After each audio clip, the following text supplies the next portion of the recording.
नमस्कार मैं नमस्कार रणदीप भाई। मैं एक्चुअली ज्यादातर मैं आपकी जगह बैठा होता हूँ और कोई मेरे से बात कर रहा होता है, मेरा इंटरव्यू ले रहा होता है। तो सर मुझे इंटरव्यू लेना आता नहीं।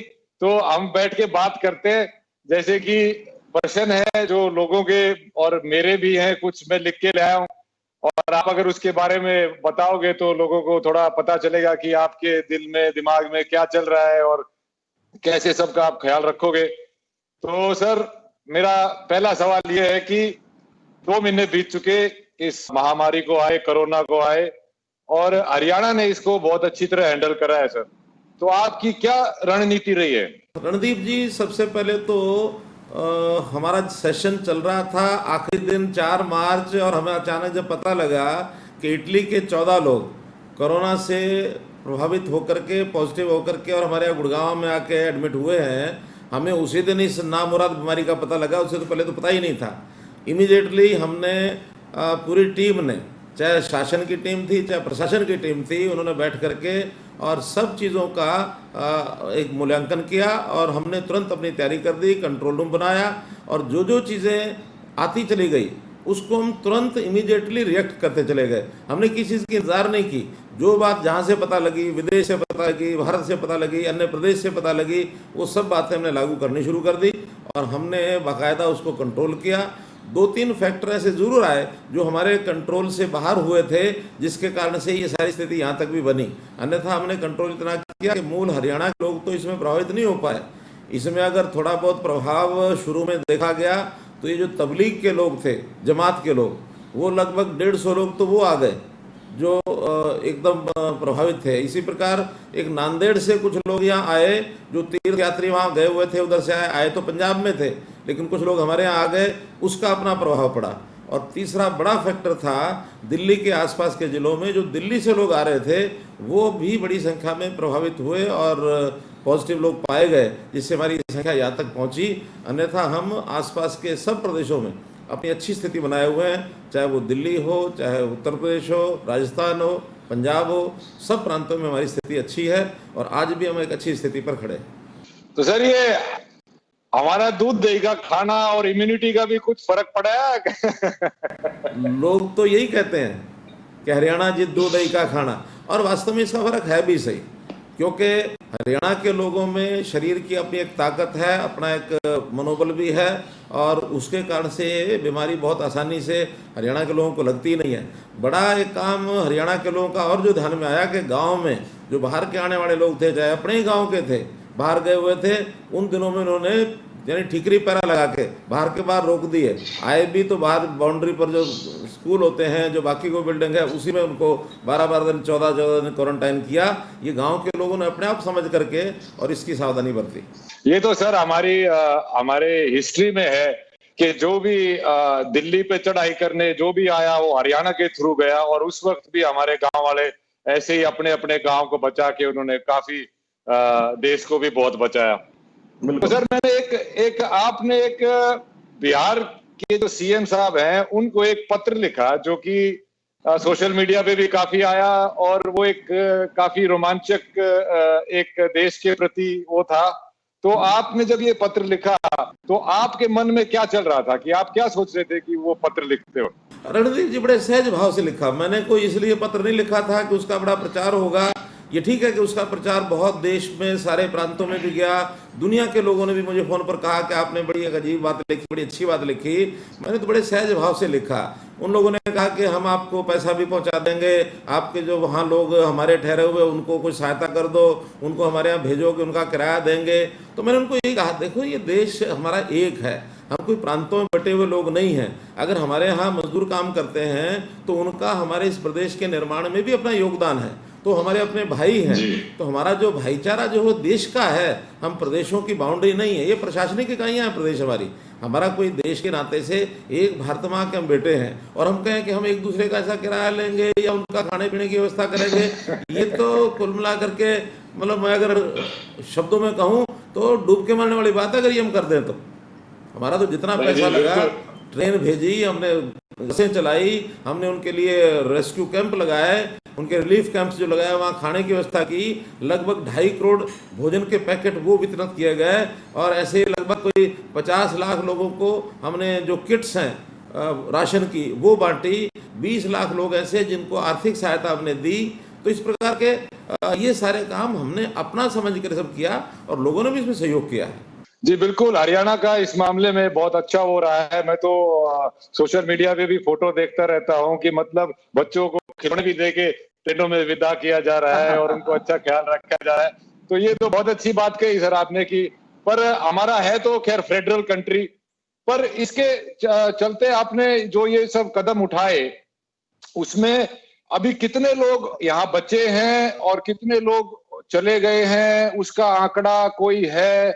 या फिर अभी आने वाले टाइम में कैसे उनके बगैर गुजारा होगा, उसका कुछ आपने सोचा है? देखो, कुल मिला के जब ये सारा मामला आया था उस समय एक असमंजस की स्थिति हमारे मजदूर भाइयों में पैदा हो गई कि भी पता नहीं ये लॉकडाउन कब तक खुलेगा, नहीं खुलेगा, हमारे रोजगार चलेंगे नहीं चलेंगे, और हम यहाँ रह करके अपने परिवार को पाल सकेंगे नहीं पाल सकेंगे। बहुत एक असमंजस की स्थिति बन गई थी। बनी तो बाकी लोगों में भी थी, लेकिन काफ़ी धैर्य रखा हुआ था लोगों ने। इनके मन में एक उतावलापन आ गया, घर जाने की जैसे होम सिकनेस होती है ये पैदा हो गई। हमने खुले रूप से कहा कि भी देखो आप यहाँ रहो, यहाँ आपको हर प्रकार की चिंता की जाएगी, कोई दिक्कत नहीं आने देंगे, लेकिन फिर भी जो जाना चाहेगा उसके लिए हमने रजिस्ट्रेशन कराया कि भी आपको सुरक्षित घर पहुंचाया जाएगा। 9 लाख लोगों ने रजिस्टर कराया अपने आप को कि हम जाना चाहते हैं, जिसमें से जब हमने भेजना शुरू किया तो लगभग 1.5 लाख लोगों तक तो सब लोग तैयार थे, जा रहे हैं जा रहे हैं जा रहे हैं। इसके बाद जब स्थितियां ठीक हुई, जब हमें इंडस्ट्रीज को खोल दिया, लॉकडाउन का पार्ट फेज़ 2 आ गया, फेज़ 3 आ गया, धीरे धीरे सामान्य परिस्थितियाँ हुई, तो ऐसे लोग भी कहने लगे उस समय हमने जाना था, अब हमने मन बदल लिया, अब इंडस्ट्री खोल के हम यहीं रहेंगे। तो कुल मिलाकर के उन 9 लाख में से 3 लाख लोगों तो सरकारी व्यवस्था से हमने भेजा है, ट्रेन हैं, बसें हैं। मैं समझता हूँ लगभग 1-1.5 लाख लोग अपने आप भी चले गए होंगे। तो 4-4.5 लाख लोग जाने के बाद आज उसके बाद कोई जाने के लिए तैयार नहीं है, और सब जो है अपने अपनी स्थिति पर अपने बिजनेस में लग गए हैं, अपने इंडस्ट्री में लग गए हैं, मजदूर मजदूरी करने लग गया है, जो खेती वाले मजदूर थे वो खेती के काम में लग गए हैं। अब इस समय कोई ऐसी स्थिति नहीं है, आज हरियाणा में वापस आने के लिए लोग तैयार हो गए। जी जी, बहुत बढ़िया, आपने बहुत अच्छा ख्याल रखा, ये तो मैं भी बहुत फॉलो किया है सर। अब सर ये कोरोना से पूरी दुनिया में, देश में इकोनॉमी का तो भट्टा बैठ गया सर। अब आपकी क्या प्लानिंग है हरियाणा को वापस पटरी पे लाने की? रणदीप भाई, इकोनॉमी जो ऐसी चीज होती है जिसको हम ये नहीं कहते कि कोई भट्ठा बैठ गया और इसमें से सब कुछ खत्म हो गया, बर्बाद हो गया। ये ठीक है, कोरोना एक ऐसा फैक्टर आया था जिसके कारण से चीज़ें रुक गई थी, और जब रुकती हैं तो उसका एक टेम्परेरी फेज होता है। वरना हमारी जो हरियाणा की अपनी ताकत है, बहुत बड़ी ताकत है। वो जैसे कहते हैं ना, पावर होती है ना, ताकत होती है, वो 2 तरह की होती है। अंग्रेजी में उसको अगर कहेंगे तो एक पेटेंट पावर, एक लेटेंट पावर। पेटेंट पावर वो होती है जो हमें दिख रही है, और लेटेंट पावर वो जो हमें दिखती ही नहीं है। हरियाणा की ज़मीन में, भूमि में, हरियाणा के आदमी में बहुत ताकत है। जब हरियाणा बना था 1966 में, तो लोग क्या कहा करते, लोगों ने कहना शुरू कर दिया कि हरियाणा ये तो अपने अस्तित्व में रह ही नहीं पाएगा, ये लोग तो अपने जो एम्प्लाई है उनको तनख्वाह भी नहीं दे पाएंगे, अपने लोगों को खाना भी नहीं खिला पाएंगे। लेकिन वही हरियाणा 1966 में बना, बहुत कमज़ोर स्थिति में रहा होगा, लेकिन आगे बढ़ते बढ़ते आज मानो 54 साल हो गए हैं। इन 54 सालों में हरियाणा ने अपनी तरक्की करके देश और दुनिया में अपना नाम कमाया है। आज दुनिया में हमारा स्थान हरियाणा का बना है। आज मैं जापान के लोगों से बात कर रहा था, तो जापान के लोग कह रहे थे कि हरियाणा इस समय अगर देखा जाए तो पूरे भारत में सब प्रदेशों में नंबर 1 पर आया हुआ है। और वो तो ये यहाँ तक भी अपनी यानी सद्भावना हमारे लिए प्रकट कर रहा था कि आप दुनिया में नंबर 1 पर आएँ। धन्यवाद उन्हें कहा जरूर, लेकिन हमारा कहना है कि हम हरियाणा में आज चाहे इंडस्ट्री हो, चाहे खेती हो, खेती में भी हमने ball of rice grains, ball of food grains, ये अपने आप को कहलवाया। सारे देश के लोगों का, पंजाब और हरियाणा दोनों ने मिलकर के पेट भरा है, उनको भोजन कराया है। इंडस्ट्री के अंदर आज ऑटोमोबाइल की इंडस्ट्री में सारे देश का 53% ऑटोमोबाइल इंडस्ट्री में हरियाणा अकेला है। आज हम एक्सपोर्ट में आगे बढ़ रहे हैं। आज फौज के अंदर हम जाएं तो हमारी आबादी तो 2% है सारी देश की आबादी, लेकिन हम 10% संख्या में सारी अपनी जो फौजें हैं 10% हमारा हिस्सा उसमें है। तो हरियाणा बहुत आगे है। हरियाणा अपने आप को बहुत जल्दी संभाल लेगा। सब प्रदेशों ने हाथ खड़े कर दिए हैं आर्थिक दृष्टि से। कल बंगाल के लोगों को देखा, उन्होंने कहा कि दिल्ली के लोगों ने कहा कि जी हमारी आर्थिक स्थिति खराब हो गई, हमको सहायता करो। हमने कहा नहीं, हम अपने पैरों पर खड़े हो गए हैं, आप हमें हमारे ऊपर और कोई वजन ना डालना, हम अपने पैरों पर अपने आप खड़े हो जाएंगे। नहीं जी, हरियाणा वाला आदमी ने पीछे तो हट नहीं सकता और कदे हार नहीं सकता। और हमारा तो हरियाणा का कल्चर ही एग्रीकल्चर है सर, और हम सबसे आगे भी रहे हैं अनाज की प्रोडक्शन में। और मंडियों की जो हालत होती है सर, वो हम सबको पता है, जो जो गांव से टच में रहा है। तो इसको, ये जो जो मंडियों में भसड़ मचती है, उसको रोकने के लिए आपने क्या क्या कदम उठाए और कितनी कामयाबी मिल पाई आपको? बहुत बढ़िया सवाल आपने नदीप जी पूछा। इस बार बहुत बड़ा चैलेंज था ये। जहाँ एक तरफ कोरोना चैलेंज था, वहीं दूसरी तरफ मंडियों में किसान के अनाज को खरीदना, प्रोक्योरमेंट करना, ये भी कोई कम बड़ा चैलेंज नहीं था, क्योंकि बहुत बड़े मात्रा में हम लोग प्रोक्योरमेंट करते हैं। हमारी मंडियों की संख्या, ये सरसों के लिए कोई 100 मंडियाँ थी, और परचेज सेंटर और मंडियाँ गेहूं की मिलाएं तो 400 थी। हमने पहला काम ये किया, सोशल डिस्टेंसिंग को अगर मेंटेन करना है तो फिर इनकी संख्या बढ़ाई जाए। सरसों की 200 कर दी, और गेहूं के परचेज सेंटर मिला के 1800 कर दिए, और थोड़े थोड़े 4-4, 5-5, 6-6 गाँव के अंदर एक एक सेंटर बना के भाई सबको वहाँ ले जाना है। आड़ती भी वहाँ जाएंगे, सबका एक यानी टेक्नोलॉजी के आधार के ऊपर। आपको पता है कि आज सिस्टम ऐसा बन गया कि आप किसी को भी जब जो सूचना देना चाहो दे दो। टोकन का सूचना जाती थी, एसएमएस जाता था, उस दिन लेके आता था। पहले किसान 3-3 दिन 4-4 दिन मंडी में पड़ा रहा करता। इस बार तो उसको कहा 2 घंटे में अपना लेके आ जाओ, वो 2 घंटे में 3 घंटे में अपना अनाज लेके आया करता, शाम को तुलवा करके अपना फारिग होकर घर जाया करता। तो बहुत अच्छी व्यवस्था रही, बिना किसी विघ्न के हमारी सरसों भी और हमारी गेहूं भी ये खरीदी जा चुकी है। और ज़्यादातर यानी मैं कह सकता हूँ कि भी 80-90% पेमेंट ये किसानों के खातों में पहुँच गई है। एक 10-15% बची है, वो 1-2 दिन के अंदर वो भी पहुँच जाएगी सारी। सर, ये मैंने जो ये देखा है, मेरे भी अपने गांव में बात की मैंने अपने काका से, तो उन्होंने बोला भाई एसएमएस आवा है, एसएमएस जाकर हम अपनी उड़े दे आवे हैं, फिर एसएमएस आवा है अग भाई थारी इतनी बिक गई, और फिर अकाउंट में पैसे भी आ गए।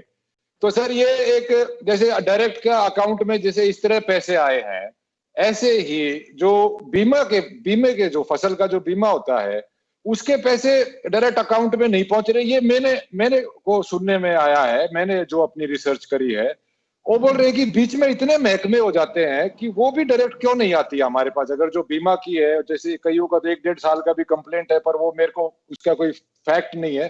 पर जनरली बात यह है कि बीमा के पैसे भी डायरेक्ट अगर ऐसे अकाउंट में जाए जैसे बिक्री के गए हैं, तो क्या उससे भी सहूलियत नहीं हो जाएगी सर? बात ठीक है आपकी, लेकिन रणदीप जी, बीमा जो है वो सरकार नहीं कर रही है।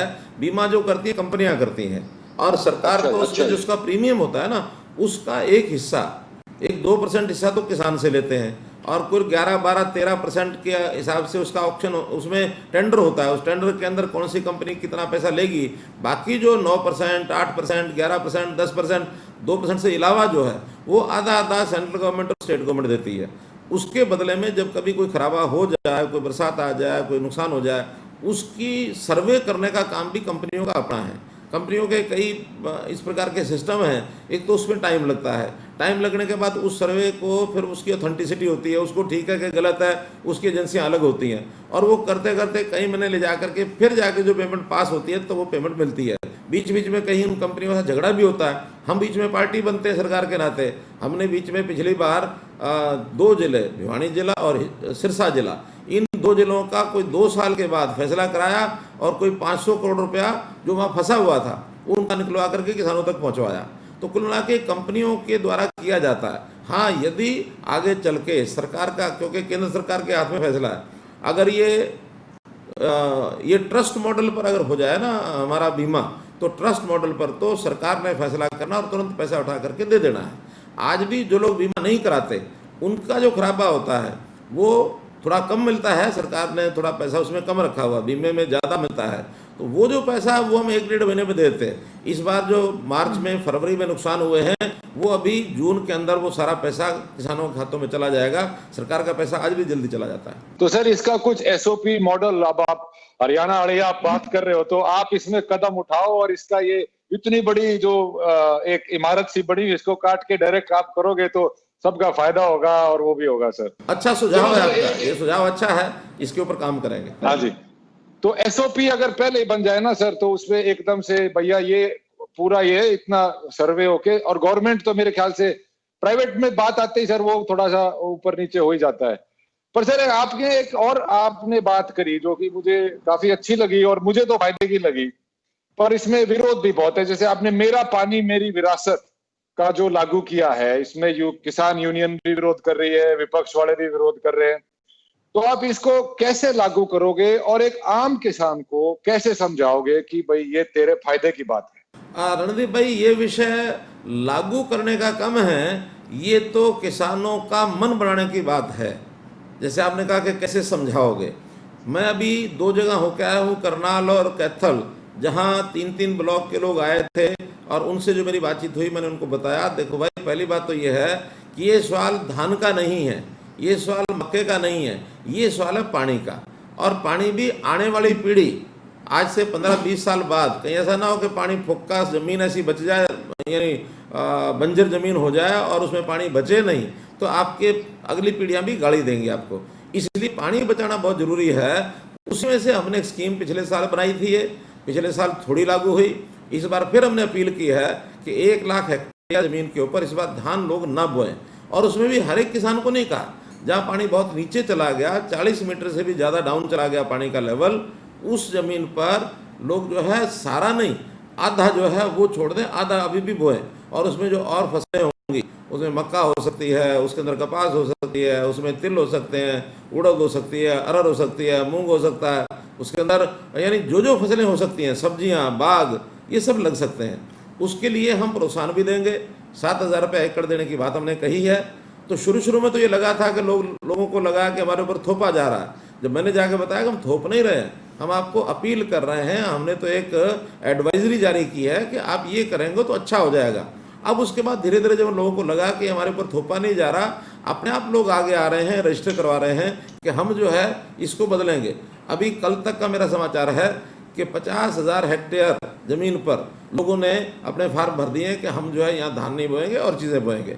अब 50,000 कर दिया, 1 महीना भी बाकी है, इस महीने में और करेंगे। मैं समझता हूँ 1 लाख का टारगेट हमारा पूरा हो जाएगा और ये किसानों के भले के लिए।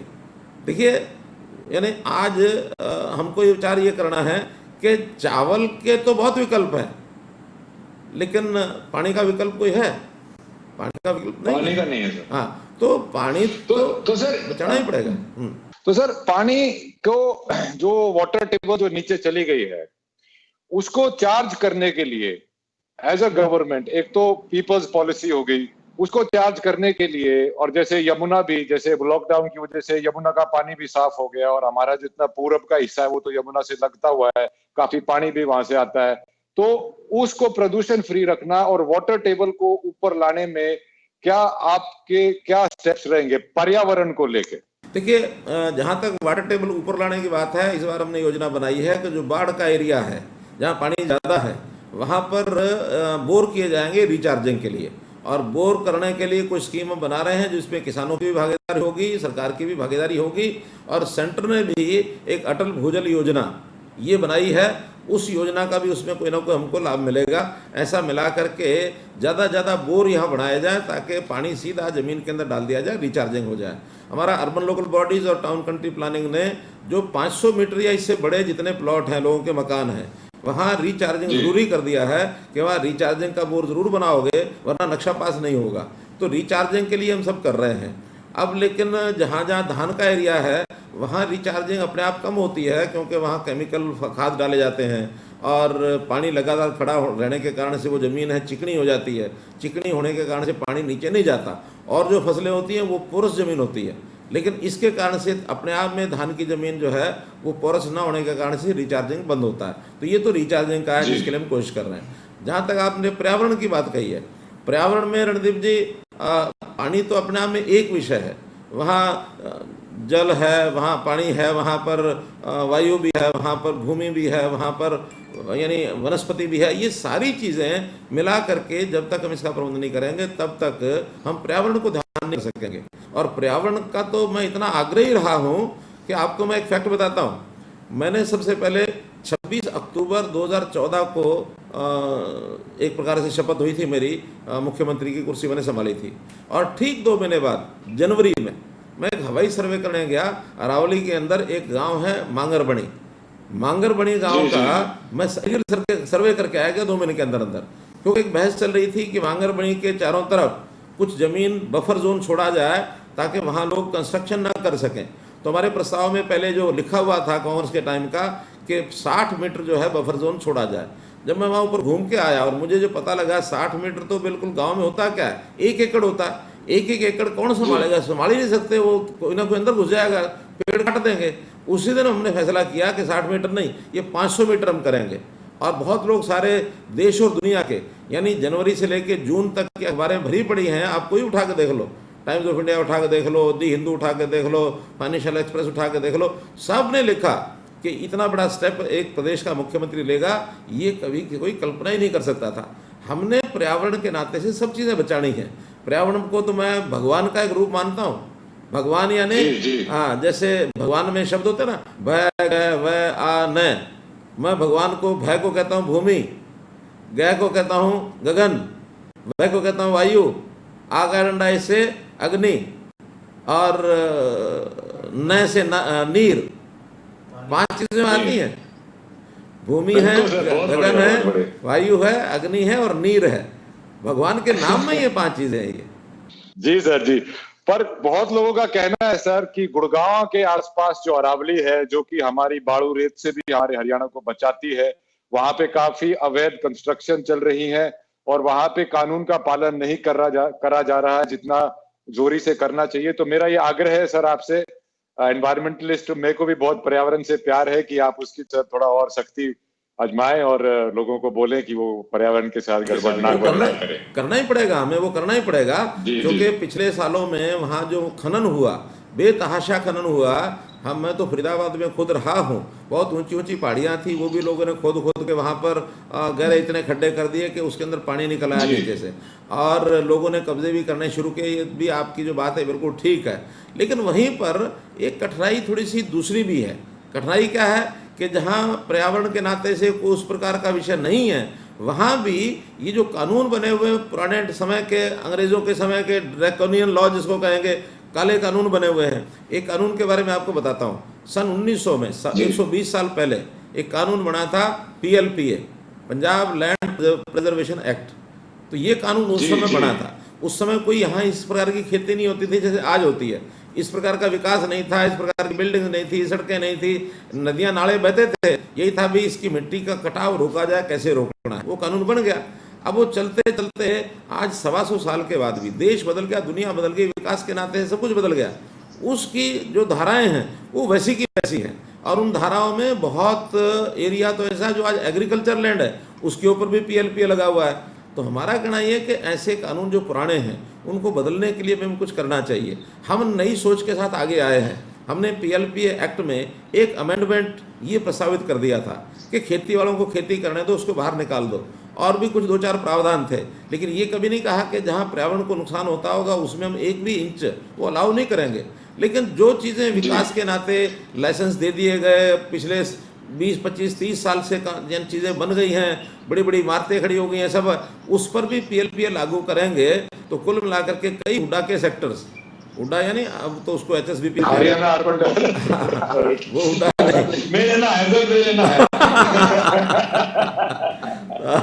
तो आप वाला हुड्डा नहीं है, ये HSBP, उसका नाम भी बदल दिया हमने कहा लोग कंफ्यूज करते हैं हुड्डा में, तो HSBP कर दिया उसका नाम। तो HSBP की बनाए हुए जो सेक्टर हैं वो टूटने के लिए कगार पर खड़े हैं। तो हमने वो एक एक्ट थोड़ा सा बदलने के लिए एक उसमें अमेंडमेंट की, और उसी से शोर मच गया कि जैसे मनोहर लाल खट्टर सरकार जो है ना, ये सारे अरावली को खत्म करके यहाँ बिल्डरों को लाना चाहती है। एक भी बिल्डर को किसी भी जगह पर अलाउ नहीं किया जाएगा अरावली की जगह पर।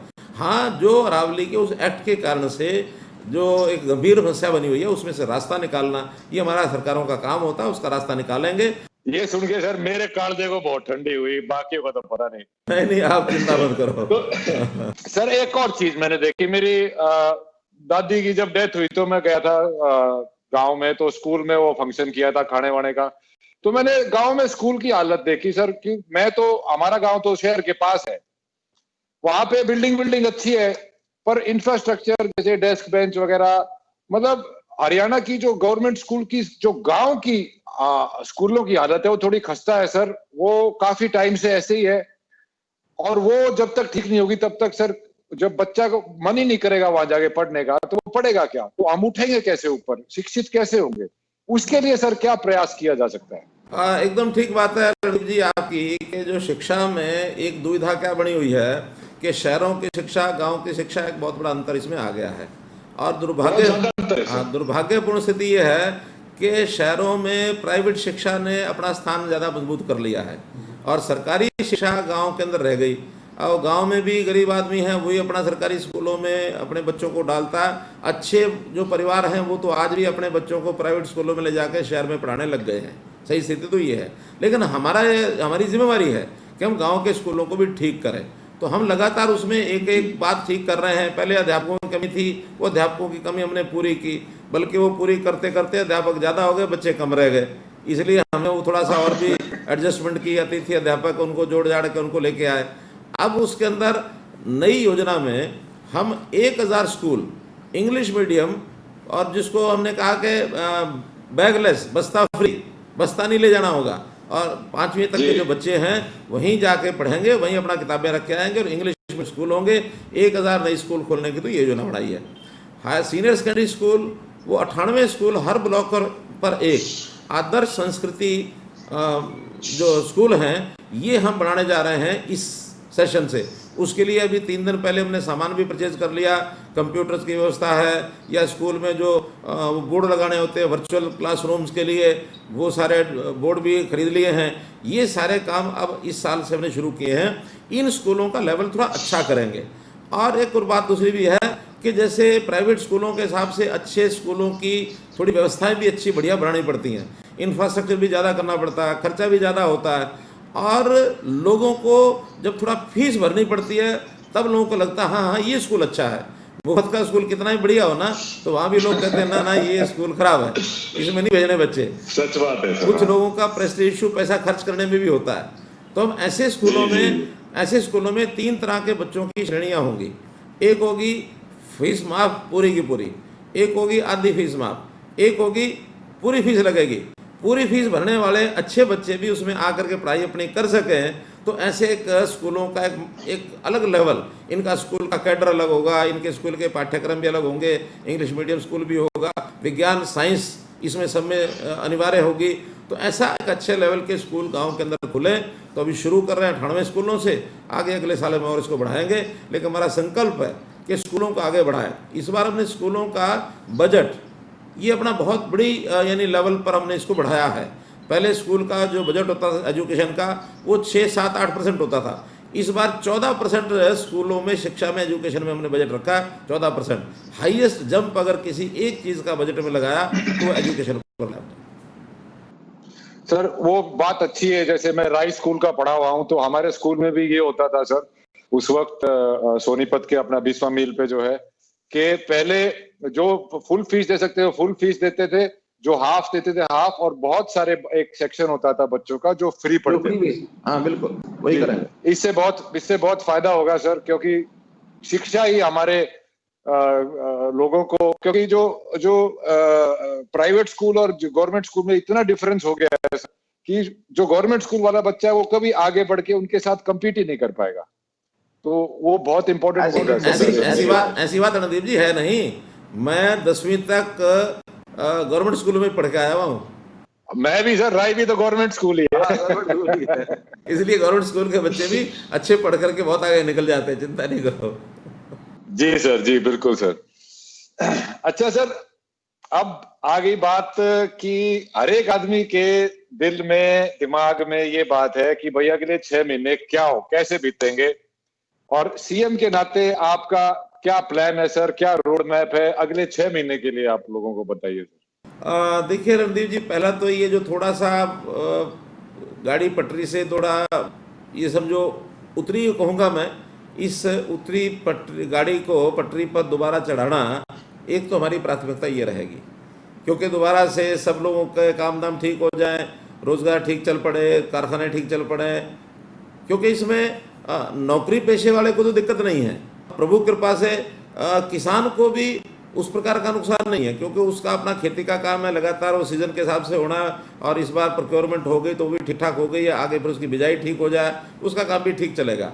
अगर कहीं सबसे ज़्यादा समस्या है तो मजदूर को है, रोजगार करने वाले को है, जो दिहाड़ीदार आदमी है उसको तकलीफ है, दुकानदार को है, फैक्ट्री वाले को है, इनकी तकलीफें थोड़ी ज़्यादा आई हैं, पटरी पर लाना है। हाँ, कुछ ट्रेड ऐसे भी हैं, अब आप जैसा ट्रेड है फिल्म की दुनिया, इसमें भी थोड़ा एक बार तो लगी गया झटका। सर हम भी पूरी इंडस्ट्री बंद बैठी, हम भी कॉन्ट्रैक्टर ही हैं। हाँ, तो इसलिए होटल वाले हैं, इंडस्ट्री वाले हैं, इस प्रकार की जो सर्विसेज है उसमें भी काफ़ी सेटबैक लगा है। तो एक एक चीज़ को लाइन पर लेके आना ये हमारा मुख्य काम रहेगा। ये तो है इस समय की उतरी जो पटरी से गाड़ी उसको वापस चढ़ाना एक काम। दूसरा, अब हमें क्योंकि कोरोना के इस अवसर में हमने बहुत नए नए प्रयोग भी किए हैं। कहते हैं कि जो कोई चुनौती होती है ना, उसको भी कई बार चैलेंज को भी एक अपॉर्चुनिटी के रूप में, अवसर के रूप में आदमी उपयोग करे तो बहुत कुछ किया जा सकता है। हमने पिछले 2.5 महीने में इतने अपने आईटी के प्रयोग किए, हर चीज़ को एक सप्लाई चेन के माध्यम से कि हम यहाँ से चलाएं, डीबीटी के माध्यम से सीधा उसके घर तक चीज़ पहुँच जाए, या उसको जो सूचनाएं हैं वो सीधी पहुँच जाए। हमने मीटिंग्स भी सैकड़ों मीटिंग मैंने की हैं, और कैसे की, वीडियो कॉन्फ्रेंस से। मीटिंगें कम नहीं की हमने, जितनी पहले करते थे वो उतनी आज की हैं। हमारे मीडिया कॉन्फ्रेंस के जितने भी काम होते थे वो सारे, अब आप बॉम्बे बैठे, मैं यहाँ बैठा हूँ, ये भी एक ईजाद ही है, पहले हमने कभी नहीं किया था। जी जी। तो ये सारी चीज़ें लगातार चल रही हैं। तो ये सारे जो ईजाद किए हैं सिस्टम, इसका उपयोग जनता को कैसे हो, इसके लिए हमने हर एक व्यक्ति उसकी संभाल करनी है। ये हमारे मन में अगले 6 महीने के अंदर एक टारगेट है कि एक बच्चा नया पैदा होता है तब से लेकर के, और उसकी भगवान को जब तक प्यारा नहीं होता तब तक उस व्यक्ति की सारी जो गतिविधियां हैं, सारी उसकी ज़रूरतें हैं, सारे उसके उपयोग हैं, उसकी क्षमताएं हैं, इस सब को कैसे हम बढ़िया ढंग से यूज़ कर सकें, उपयोग कर सकें, इसके लिए हम एक बहुत बड़ा प्लेटफॉर्म तैयार कर रहे हैं। उसका नाम है परिवार पहचान पत्र। परिवार के सब सदस्यों का डाटा हमारे पास होगा, और वो आईटी बेस्ड होगा सारा। उसके अंदर बर्थ रजिस्ट्रेशन ये हम अनिवार्य कर रहे हैं, डेथ रजिस्ट्रेशन ये अनिवार्य कर रहे हैं, मैरिज रजिस्ट्रेशन ये अनिवार्य कर रहे हैं, और बाहर से लोग जो आने वाले जाने वाले टेम्परेरी रेजिडेंट यहाँ जो आएंगे उनका भी डाटा हम रखेंगे। कौन आदमी कहाँ काम कर रहा है उसकी सारी जानकारी हमारे पास रहेगी। सरकार की ओर से किसको क्या लाभ पहुँच रहा है, किसको क्या ज़रूरत है, ये उसके घर पहुँचाएंगे। कई लोग तो गलत ढंग से भी चीज़ों का उपयोग कर जाते हैं, इसमें से गलत आदमी भी थोड़ा सा बचाव कर लेंगे। उसको ज़रूरतमंद आदमी की ज़रूरत पूरी हो, गलत आदमी की ज़रूरत, यानी गलत आदमी की जो डिमांड है उसको पूरा करने की ज़रूरत नहीं है। वरना तो बहुत से कहते हैं फ्रॉड ही बहुत हो जाते हैं।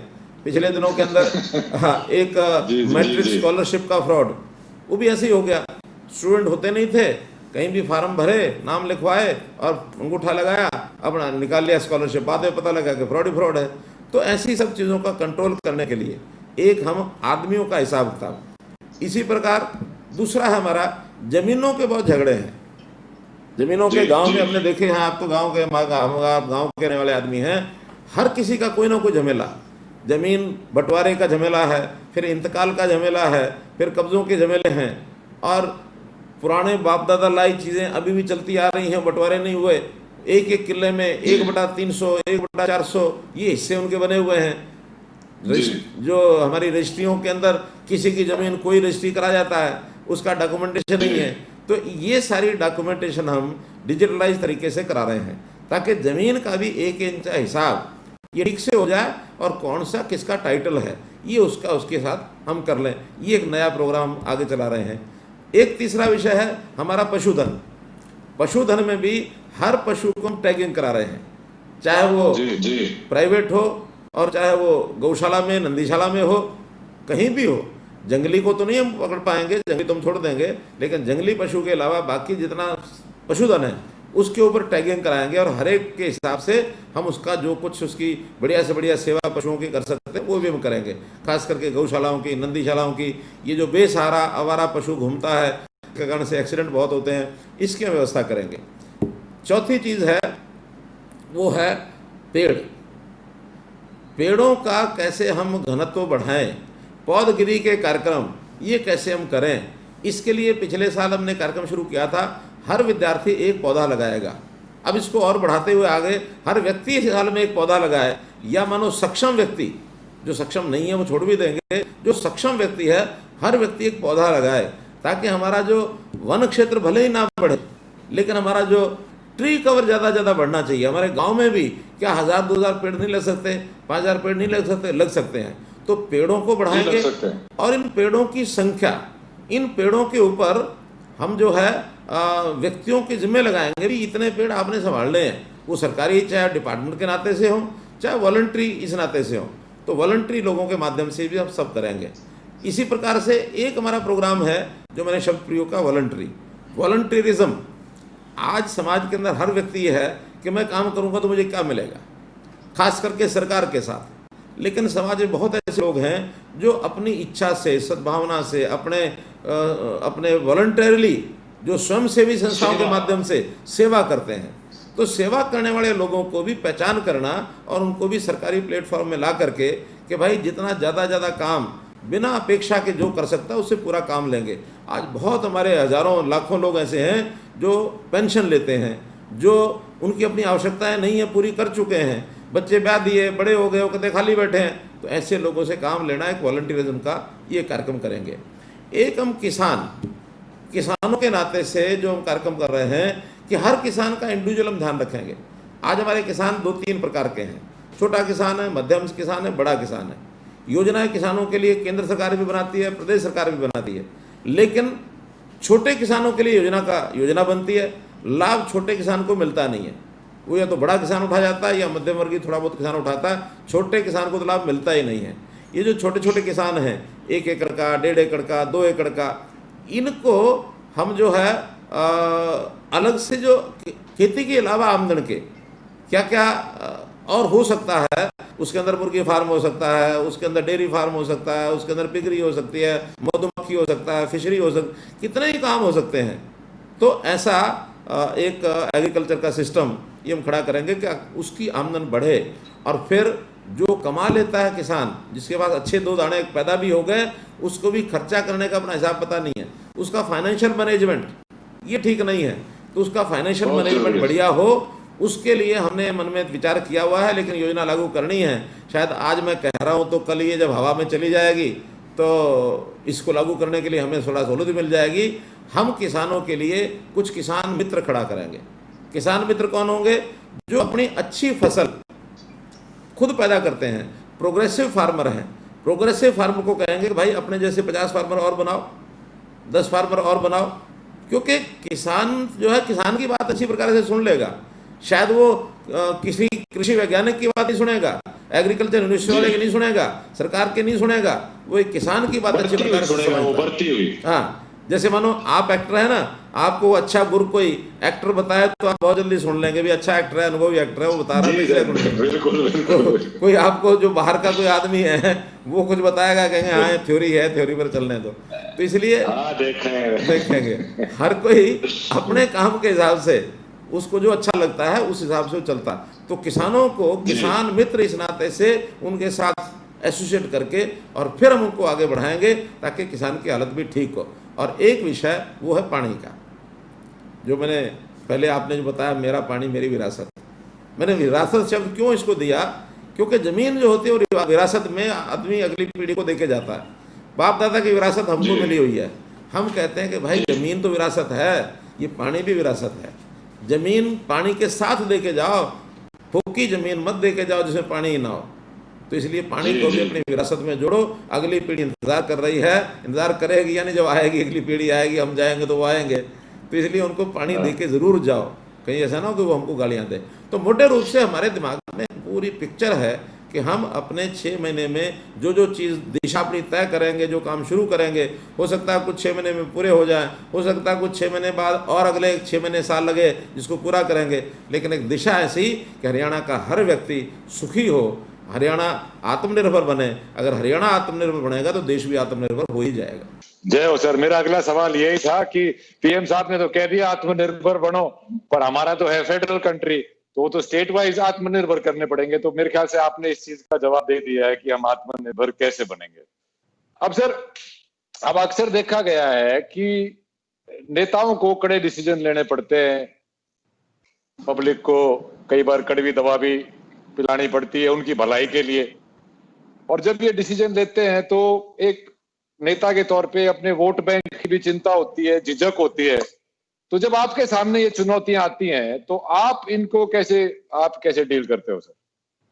देखिए रणदीप भाई, ये सोच सोच का फर्क होता है। कई बार जब जिसको हम कहते हैं ना कड़ा डिसीजन, तो भय होता है कि इस कड़े डिसीजन के कारण से कहीं कोई नुकसान ना हो जाए। लेकिन मेरा मानना यह है कि अगर कड़े डिसीजन का अपने को ये पता है कि ये ठीक डिसीजन है, तो निश्चित रूप से जनता उसको पसंद करती है। क्योंकि हम जूझते रहते हैं अपनों में और जनता में। एक तो जिनको हम अपना मान लेते हैं, ये हमारे हैं, ये मेरे साथ उठते बैठते हैं, मेरे साथ चाय पीते हैं, मेरी पार्टी के लोग हैं, मेरे सरकार के साथ जुड़े हुए लोग हैं, मेरे रिश्तेदार हैं, ये मेरे अपने हैं। और एक है जनता, जिसको कहना चाहिए एट पार।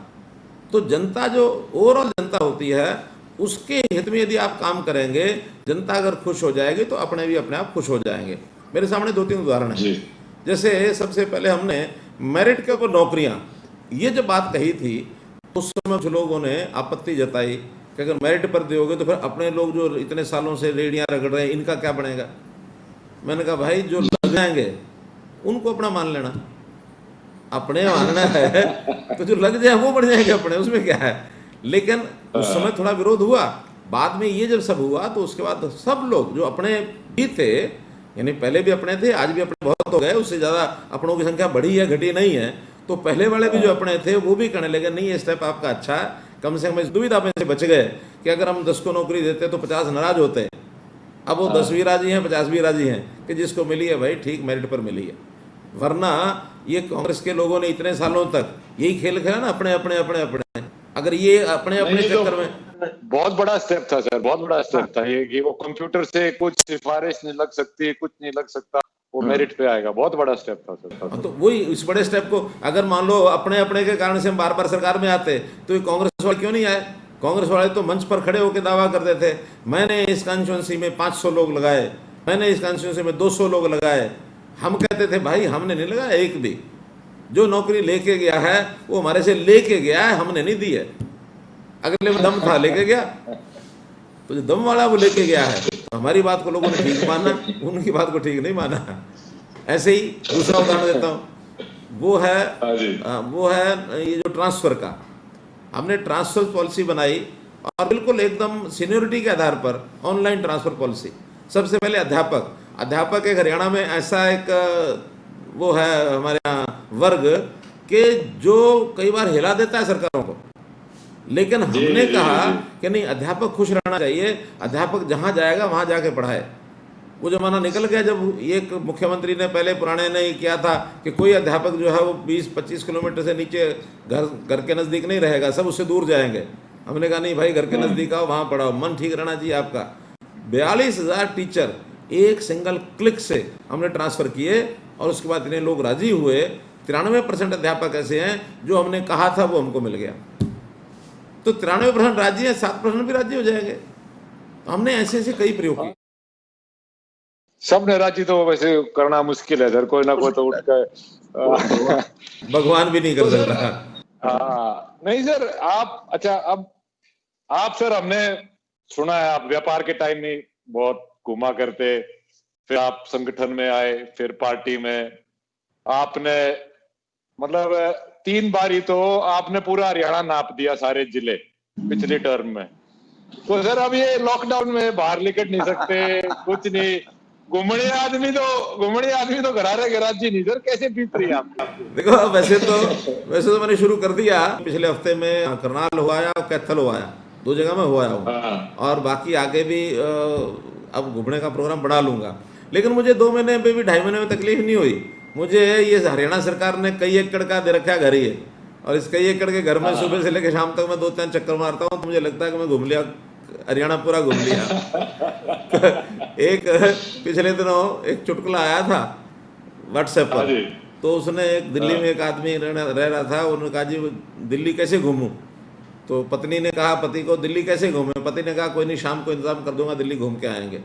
उसने क्या किया कि अपने 4 कागज़ की पर्ची बनाई और 4 कमरे थे उसके घर के, तो एक कमरे के गेट के ऊपर लगा दिया कुतुब मीनार, दूसरे कमरे ऊपर लगा दिया ये रेलवे स्टेशन, तीसरे पर लगा दिया लाल किला, और चौथे पर लगा दिया ये अशोका पार्क। अब वो हाँ। पत्नी को कहा चल दिल्ली घूम के आते हैं। कहाँ है दिल्ली? अरे हाँ तो सही। तो ले गया एक कमरे में, ये तो है लाल किला, और दूसरे कमरे कह दिया ये है कुतुब मीनार, तीसरे में कहा ये रेलवे स्टेशन। घूम के आके दिल्ली घूम ली ना, पत्नी कहती हाँ दिल्ली घूम ली। तो मन को समझाना भाई। तो सब लोगों ने अपने अपने घर में रह के ही पूरा आनंद लिया है। और ये जो एक समय था कोरोना का, इस समय में अनुभव बहुत नए नए आए लोगों के। यानी परिवारों में छोटी मोटी जो उलझनें थी लोगों की, वो दूर हो गई, घर में इकट्ठे रहे। वरना तो ऐसे ऐसे परिवार थे जो कभी इकट्ठे घर में सारे मिलकर के खाना नहीं खाया करते, अब लगातार घर में रहना पड़ गया। छोटे मोटे विवाद थे वो दूर हो गए। कुछ छोटे मोटे झगड़े भी हुए होंगे, ऐसा नहीं कि वो नहीं हुए, बिल्कुल घर में रह करके वो भी हुए होंगे। लेकिन एक अच्छा परिवार, यानी बाजार के लोग ये कहते हैं, वो कहते हैं जी ये 6 बजे जो बंद करते हो ना, इसको परमानेंट फीचर कर दो, अब इसका टाइम मत बढ़ाना। क्यों? हमें भी 6 बजे घर जाने का मौका मिल जाता है, जाके अपना परिवार के साथ बिताते समय। तो अलग अलग अनुभव है लोगों के। ये एक नया अनुभव था, कभी किसी ने आज तक देखा नहीं था। पहली बार ये अवसर आया, अचानक आया, कोई पूर्व तैयारी नहीं थी, लेकिन आवश्यकता आविष्कार की जननी है, उस नाते से लोगों ने अपने आप को एडजस्ट कर लिया। मेरा तो ये मानना है सर कि ये महीने में 1-2 दिन ये लॉकडाउन कर देना चाहिए। पर्यावरण को भी फायदा होगा और घरवालों को भी फायदा होगा। या पर्यावरण ने भी साथ साथ लेने दोगे, घूम घाम लो भाई। तो और सर मैं फाइनल सवाल मेरा यही है सर, आपने सारे मेरे जो दिमाग में जो सवाल थे लोगों के, जो मुझे लगता था पूछने चाहिए, वो तो आपने सारे बता दिए। मैं सर करनाल में मेरी शूटिंग चल रही थी लॉकडाउन से पहले, तो कब आ सकते हैं शूटिंग करने वापस? वो कोई नहीं, इंडोर शूटिंग तो आज भी कर लो आके। इंडोर तो वो तो हिसाब से देखेंगे सर, पर बिल्कुल ये मेरी दूसरी पिक्चर रहेगी आपकी कॉन्स्टिट्यूंसी में। पहले मैंने बनाई थी लाल रंग, आप तो अब तो घर पे हो, देख लो, आपने पहले तो देखी नहीं थी। कसूती पिक्चर है करनाल, उसमें स्पेन जैसा लगता है, स्पेन। अरे नहीं, बहुत अच्छा। देखिए जो नॉर्म्स हैं अभी बने हुए हैं, जितनी भी गाइडलाइंस हैं सोशल डिस्टेंसिंग की और इस प्रकार की मास्क लगाने की, अगर इसके हिसाब से कर सकते हो तो कभी कर लो। वरना तो भाई मास्क वाला, सोशल डिस्टेंसिंग वाला, दो चीज़ तो हम भी कहीं जाते हैं ना, 4-10 लोगों के बीच में जाके बैठते हैं, तो फोटोग्राफर ये फोटो खींचता है कि आपने मास्क पहन रखा कि नहीं, आपने। वो तो प्रॉब्लम है सर, पर पिक्चर तो लव स्टोरी है, क्यों कर मास्क लाके शूटिंग कराएंगे। चलो सर, बहुत अच्छा लगा आपसे बात करके। निकलेगी वो भी निकलेगी, कोई निकली तो आप ही निकालोगे, हम तो क्या निकालेंगे, क्योंकि ये फील्ड आपका है। जरूर निकालो, कुछ जुगाड़ कराएंगे सर, करो चलिए। ओके सर, बहुत बहुत धन्यवाद, आपने बड़े खुले जवाब दिए। धन्यवाद। और मेरा पहला इंटरव्यू या बातचीत करने का, दूसरे से करवाने का पहला अनुभव बहुत बढ़िया रहा sir. Okay sir, Ram Ram ji, Ram Ram.